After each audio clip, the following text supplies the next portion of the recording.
नमस्कार मित्रांनो. ठरलं तर मग मालिकेचा आजचा म्हणजे 4 सप्टेंबरचा भाग खूप खास आहे. तर इकडे सायली व कल्पना हॉलमध्ये अर्जुनची वाट पाहत बसलेले असतात. तेवढ्यात अर्जुन तेथे येतो. तेव्हा सायली कल्पनाला सांगते की आई अहो हे आले आहेत. त्यावर सायली कल्पनाकडे जाते व कल्पना तिला म्हणते, सायली थांब, आता मी सांगते तसं करूयात आपण. व तिच्या कानामध्ये त्याचा प्लॅन सांगते व त्या दोघीही अर्जुन आल्यानंतर त्यांच्या प्लॅनप्रमाणे वागतात. त्या दोघीही मस्त हसत गप्पा मारत फोनमध्ये काहीतरी पाहत असतात. त्यांचं एवढं बॉन्डिंग पाहून अर्जुन मात्र खुश होतो. अरे वा, चांगली इम्प्रूव्हमेंट आहे. मम्मा आणि सायली एकदम सोबत टाईमपास करत आहेत. तर इकडे ह्या दोघींचं त्याच्याकडे मात्र लक्षच नसतं. त्या दोघी त्याला साफ इग्नोर करत असतात व मोबाईल पाहत असताना गप्पा मारत असतात.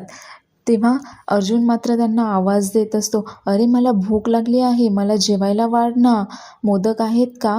पण त्या दोघी मुद्दाम त्यांच्याकडे दुर्लक्ष करतात. त्यालाच कळत नाही की नक्की काय चाललं आहे ते. अर्जुन बोलतो, अरे बापरे, म्हणजे मी यांचं ऐकलं नाही म्हणून मला देवाने शिक्षा म्हणून अदृश्य केलं की काय? असं काहीसं त्याच्या मनात येत असतं व तो त्या दोघींचं अटेन्शन मिळवण्याचा प्रयत्न करत असतो. मात्र त्या दोघी त्याला साफ इग्नोर करत असतात. तर इकडे दोघींच्या गप्पा सुरू असतात. सायली बोलते, हे पहा ना आई, हे काय, आधी गुळाचा चहा आणि आता गुळाची कॉफी. त्यावर कल्पना बोलते, हो ना, काहीही करतात लोक. व त्या दोघींच्या अशाच हसून खेळून गप्पा चाललेल्या असतात. तितक्यात अर्जुन बोलतो, अरे मला मोदक तरी द्या. तर मोदक शब्द कानावर पडताच कल्पना लगेच बोलते, मोदक. तर अर्जुनला वाटतं की अरे आईला आता ऐकायला जात आहे, हां, ती देईल आता मला जेवायला किंवा मोदक खायला. तर कल्पना सायलीला बोलते, अगं ते शेवटचे 2 मोदक राहिले आहेत ना, जा ते आपल्याला घेऊन ये. तर सायलीही मोदक म्हणत किचनमध्ये जाते व उरलेले शेवटचे 2 मोदक घेऊन येत असते. तर अर्जुनही तिच्या मागोमाग मोदक खाण्यासाठी जातो व तो गोंधळतो, काय 2च मोदक, म्हणजे माझ्यासाठी मोदक नाही शिल्लक ठेवले यांनी. तर सायली इकडे कल्पनाजवळ येऊन बसते व दोघीही मोदक घेऊन खाऊ लागतात. दोघीही मोदकची तारीफ करत असतात. पण अर्जुन मात्र त्यांच्याकडे मोदक मागत असतो, पण त्या त्याला साफ इग्नोर करत असतात. अर्जुन बोलतो, मम्मा अगं एक बाईट दे ना, अगं मी तुझा अर्जुन ना, अगं इकडे पहा ना एकदा. पण त्या मात्र त्याला साफ इग्नोर करतात. मग तो बोलतो की ठीक आहे, नाही द्यायचं ना तुम्हाला मोदक, तर ठीक आहे, मला खूप भूक लागली आहे, मी जेवण तरी करतो. व तो प्रतिमाला आवाज देऊ लागतो, प्रतिमा आत्या, प्रतिमा आत्या. पण प्रतिमा तर आधीच तिच्या घरी निघून गेलेली असते. प्रतिमाही येत नाही. हे पाहून अर्जुन अजूनच चिडतो. तो बोलतो, हे काय, आता प्रतिमा आत्या कुठे गेली? जाऊ दे, मी माझाच घेतो जेवण. तर इकडे सायली व कल्पना मोदक खाताना मस्त गप्पा सुरू असतात. कल्पना बोलते, काय आहे ना, मोदक खाऊन पोट तर भरलंय पण मन भरलं नाही आहे अजून. तर सायली बोलते, हो ना, आत्ता कुठे मोदक खाल्ला तेव्हा मनाचं समाधान झालं. तर इकडे अर्जुन जेवणासाठी काही आहे का पाहायला किचनमध्ये जातो. तर त्याला सर्व भांडे रिकामे दिसतात. मग मात्र तो अजूनच गोंधळतो, हे काय, म्हणजे माझ्यासाठी जेवणसुद्धा ठेवलं नाही आहे, जेवणसुद्धा संपलं आहे, आता मी काय खायचं? तर तो फोन काढतो व बोलतो की ठीक आहे, मी आता काहीतरी ऑनलाईनच ऑर्डर करतो. त्यावर मात्र कल्पना व सायली दोघीही चिडतात व दोघीही एकदम बोलतात, अजिबात नाही आहे, अजिबात बाहेरचं काही खायचं नाही आहे. मग मात्र अर्जुन बोलतो, हां, आता कसं ऐकू आलं तुम्हाला दोघींनाही? आणि इतका वेळचा मी तुमच्या मागे पुढे करतोय, तुम्हाला बोलतोय की मला जेवायला द्या, मला मोदक खायला द्या, मला भूक लागली आहे, तेव्हा मात्र तुम्हाला ऐकायलाच येत नव्हतं. नक्की प्रॉब्लेम काय आहे? त्यावर कल्पना बोलते, बघ सायली, याला अजूनही कळत नाही आहे की प्रॉब्लेम काय आहे ते. त्यावर अर्जुन गोंधळतो, बोलतो, काय, हो ना, काय प्रॉब्लेम आहे नक्की? त्यावर सायली बोलते, एकतर तुम्ही असं सणासुदीच्या दिवशी बाहेर गेलात मीटिंगसाठी आणि इतक्या उशिरा आलात. तर त्यावर त्यालाही कळतं की आपली काय चूक झाली आहे ते व तो कान पकडून त्या दोघींची माफी मागतो व बोलतो, आता उठाबशाही काढू का? त्यावर सायली बोलते, नाही हो, राहू देत. त्यावर सायली बोलते, जा हातपाय धुवून या, मी तुम्हाला जेवायला वाढते. त्यावर अर्जुन गोंधळतो, जेवायला? काय खाणार मी? भांडे तर सगळे रिकामे आहेत, जेवण तर संपलंय ना. तेव्हा सायली बोलते, नाही हो, आहे जेवण. कल्पना बोलते, तुझी बायको काय रिकामे भांडे ठेवणार आहे का? तिने ठेवलंय तुझ्यासाठी जेवण. व जाता जाता अर्जुन विचारतो, हो पण मोदक तर आहेत ना माझ्यासाठी? त्यावर सायली हसून बोलते, हो मोदकसुद्धा आहेत, तुम्ही हातपाय धुवून घ्या, मी तुम्हाला जेवायला वाढते. असं म्हणत तो जिन्यावरनं त्याच्या रूममध्येच जातो हातपाय धुण्यासाठी. तर इकडे कल्पना व सायली खूप खुश झालेले असतात. एकमेकांना टाळी देत ते एकमेकींकडे पाहतात. त्या दोघींचं हे बॉन्डिंग पाहून अर्जुनही खूप खुश असतो. जाता जाता अर्जुन बोलतो की माझा नमस्कार गणपती बाप्पाला तर आहेत, पण या दोघी सासासुनांनाही अगदी कोपरापासून माझा नमस्कार. पण त्याला काय कोपर जोडायला जमत नाही. तो बोलतो, ठीक आहे, हे असंच ठीक आहे. तर हे असं सगळं खेळीमेळीचं वातावरण सुभेदारांच्या घरामध्ये असतं. त्यानंतर अर्जुन त्याच्या रूममध्ये काम करत बसलेला असतो.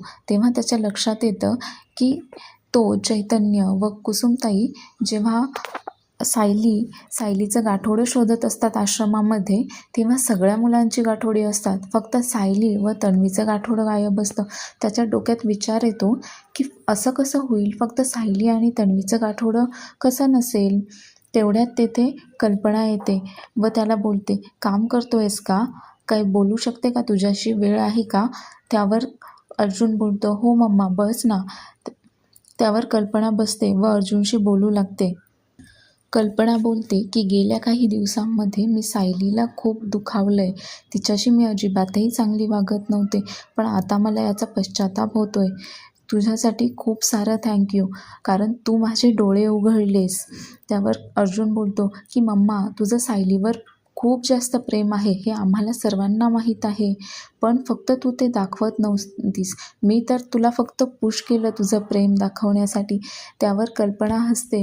कल्पना बोलते की हो ना, मी सायलीशी खरंच खूप वाईट वागली आहे आणि मला याची भरपाई करायची आहे. सायली आपल्या सर्वांसाठी किती करत असते, दिवसभर किती राबत असते ती, पण आपण मात्र तिच्यासाठी काहीच करत नाही. तेव्हा मला तिच्यासाठी काहीतरी करायचं आहे. त्यावर अर्जुन बोलतो, म्हणजे नक्की काय करायचं आहे तुला? त्यावर कल्पना बोलते की मला एक दिवस फक्त सायलीसाठी सेलिब्रेट करायचा आहे, जो की फक्त सायलीचा असेल. सायलीला खूप आनंदात ठेवूयात आपण. तर त्यावर अर्जुन बोलतो, अच्छा, म्हणजे जसा मदर्स डे, फादर्स डे असतो, तर तसा आपल्याला सायली डे सेलिब्रेट करायचा आहे. तर दोघेही हो बोलतात व कल्पना अर्जुनला विचारते, सायलीला काय काय आवडतं, काय नाही आवडत, याबद्दल मला काहीच माहीत नाही, पण तुला मात्र सगळं माहीत असेल. तर मला एक लिस्ट बनवून दे ना, की सायलीला काय आवडतं ते, म्हणजे तिला जेवायला काय आवडतं, फिरायला जायला कुठे आवडतं, म्हणजे मी त्यानुसार सगळं करण्याचा प्रयत्न करेल. तर अर्जुनही तिला प्रॉमिस करतो की तो तिला सायलीच्या आवडींची एक लिस्ट बनवून देईल म्हणून. व कल्पना तिथून निघून जाते. तर कल्पना गेल्यानंतर अर्जुन मात्र इथे विचारात पडलेला असतो की मला तर मम्माने लिस्ट बनवायला सांगितली आहे, पण मला तर सायलीला काय आवडतं, काय नाही आवडत, काहीच माहीत नाही आहे. आता कशी बनवणार मी लिस्ट? तो हाच विचार करत असतो. अर्जुन विचारात पडतो की आधीच त्या गाठोड्याचं टेन्शन, त्यात मम्माने अजून एक टेन्शन दिलं आहे माझ्या डोक्याला.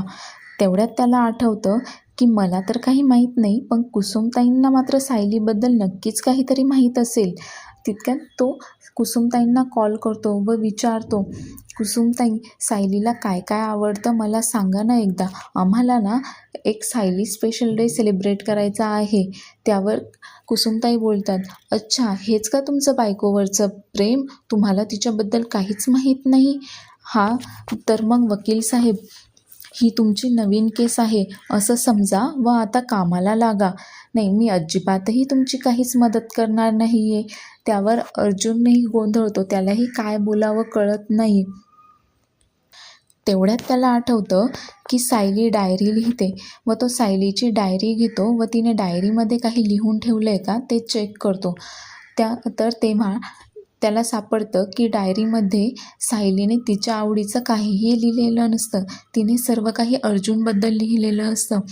अर्जुनची व तिची पहिली भेट, तो तिला लग्न करून घरी घेऊन येतो तो क्षण, तो सर्वांसमोर त्याच्या प्रेमाची कबुली देतो तो क्षण, व घरामध्ये जेव्हा कल्पना सायलीला घराबाहेर काढायचा प्रयत्न करते तेव्हा त्याने सायलीची घेतलेली बाजू व मधुभाऊंची जिंकलेली केस, या सगळ्या पॉझिटिव्ह गोष्टी तिने डायरीमध्ये अर्जुनबद्दल लिहून ठेवलेल्या असतात. तो विचार करत असतो की मी आता कसं माहीत करून घेऊ की सायलीला काय आवडतं ते. तेवढ्यात घरचे सर्व गेम खेळायचं ठरवतात. सायली अर्जुनला बोलवण्यासाठी रूममध्ये येते व विचारते, तुम्ही काही महत्त्वाचं काम करताय का? म्हणजे हे काम नंतर केलं तर चालेल ना? त्यावर अर्जुन बोलतो, हो, पण नक्की करायचं काय आहे? तेव्हा सायली बोलते की घरचे ना कसला तरी गेम खेळायचा बोलताय, खूप धमाल करतायत, चला ना तुम्ही पण पटकन. अर्जुन विचारतो, कसला गेम? तर सायली बोलते, ते मला पण काही माहीत नाही आहे, पण चला ना आपण खाली जाऊयात पटकन. व सायली अर्जुनचा हात पकडून त्याला खाली घेऊन जात असते. तर इकडे हॉलमध्ये सर्वजण जमलेले असतात व काय गेम खेळायचा हेच सुरू असतं. तेव्हा अस्मिता बोलते की आपण ना क्रिकेट खेळूयात. मला काही जास्त धावपळ करता येणार नाही, त्यामुळे मी अंपायर होते. पण हो, जर मला कोणी त्रास देण्याचा प्रयत्न केला ना तर मात्र मग मी त्याला सरळ आऊट करेल हं. त्यावर प्रताप बोलतो, अस्मिता, हे असं तुझ्या सोयीनुसार खेळ खेळले जाणार नाही आहेत आणि तसंही बाहेर खूप पाऊस येतोय, सो आउटडोअर गेम नको खेळायला, आपण इनडोअरच गेम काहीतरी खेळूया. त्यावर ते सर्वजण विचार करत असतात की काय गेम खेळायचा. तेवढ्यात अस्मिता बोलते की सायली गेली अर्जुनला बोलवायला, अजून आली नाही ती. त्यावर विमलताई बोलतात, हे काय अस्मिताताई, आल्या ना, सायली वहिनी आल्या अर्जुनदादांना घेऊन. सायली व अर्जुनही तेथे येतात व काय गेम खेळायचा हाच सगळ्यांचा विचार चालू असतो. तेव्हा सायली बोलते, आपण अंताक्षरी खेळूयात का? त्यावर अस्मिता बोलते, नको, तुला सगळी गाणी येतात, या खेळात तर तूच जिंकशील, मग काय खेळायचं? यावर सगळ्यांचा विचार सुरू असतो. तेवढ्यात अर्जुन बोलतो, त्याच्या डोक्यात विचार येतो की हेच एक चांगली संधी आहे की सायलीला काय आवडतं काय नाही आवडत हे जाणून घेण्यासाठी.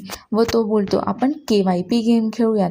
सगळेच गोंधळतात, हा KYP गेम नवीन काय आहे? कल्पना बोलते, मला नाही माहीत बाबा, हा काय नवीन गेम आहे? तेव्हा अर्जुन सांगतो, बँकमध्ये कशी KYC असते तसं हे KYP म्हणजे नो युअर पार्टनर असा गेम आहे तर तो.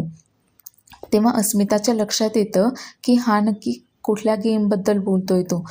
तर ती बोलते की हो, माझ्या सर्व लक्षात आलं आहे आता. व विमलला सांगते, विमल, स्टोअररूममध्ये जाऊन पाटी व व्हाईटबोर्ड घेऊन ये. विमल पाटी व व्हाईटबोर्ड घेऊन येते, सर्वांना पाट्या देते व व्हाईटबोर्डवर ती स्वतः लिहित असते. तर पहिला प्रश्न अस्मिता विचारते की तुमच्या पार्टनरला कुठला खेळ आवडतो? अस्मिता विचारते, तुमच्या पार्टनरला कुठला रंग आवडतो तो पाटीवर लिहा. तर सगळेच आपल्या पार्टनरचा आवडता रंग पाटीवर लिहित असतात. मात्र अर्जुनला माहीतच नसतं की सायलीला एक्झॅक्टली कुठला रंग आवडतो ते. व तो विचार करत असतो की कुठला रंग आवडतो बायकोला? हिरवा? नाही, पांढरा? नाही, लाल. पण लाल तर माझाच फेवरेट आहे, मला तर माझ्या बायकोबद्दल काहीच माहीत नाही आहे. तो असाच विचार करत असतो की सायलीला कुठला रंग आवडत असेल. तितक्यात अस्मिता बोलते की तुमचा सगळ्यांचा टाईम संपलेला आहे, लिहायचं बंद करा व सगळ्यांनी आपापल्या पाट्या दाखवा की कोणी काय लिहिलं आहे ते. सगळ्यात आधी ती प्रतापला विचारते की प्रतापने काय लिहिलं आहे ते. तर प्रताप त्याची पाटी दाखवतो, त्याने पिवळा रंग लिहिलेला असतो पाटीवर. व ती त्यानंतर अस्मिता कल्पनाला विचारते, मम्मा बरोबर आहे का? कल्पना बोलते, अगदी बरोबर, पिवळाच रंग आवडतो मला. त्यावर सगळे एकमेकांकडे पाहून हसत असतात. असं एकदम खेळीमेळीचं वातावरण त्यांच्या घरामध्ये असतं. पण अर्जुनला मात्र काहीच माहीत नसतं आणि त्याने पाटीवर सुद्धा काहीच लिहिलेलं नसतं. तो मात्र सायलीकडे पाहून असा गोंधळलेला असतो. तर पुढच्या भागात घरामध्ये सर्वजण बसलेले असतात व सायलीला फुलं देतात. तेव्हा सायली विचारते की ही फुलं कोणासाठी? तेव्हा कल्पना सांगते, अगं तुझ्यासाठीच आहेत ही सगळी फुलं. आज आम्ही सायली डे सेलिब्रेट करणार आहोत. आज फक्त आणि फक्त तुझा दिवस आहे. आज तू एन्जॉय करायचं, काहीही काम करायचं नाही. बाकी सर्व काही आम्ही पाहून घेऊ. व असं अर्जुननेही सायलीसाठी गजरा आणलेला असतो. सायली हे सगळं पाहून खूप आनंदात होते. तिला खूप स्पेशल फील होतं. अर्जुन सायलीला गजरा लावण्यासाठी तिच्या मागे मागे फिरत असतो, तर बाकी सर्वजण त्यांच्याकडे पाहून हसत असतात. तर असा खूप आनंदाचा क्षण सुभेदारांच्या घरामध्ये सुरू असतो. अशाच नवीन नवीन मालिका पाहण्यासाठी आमच्या चॅनलला सबस्क्राईब करा.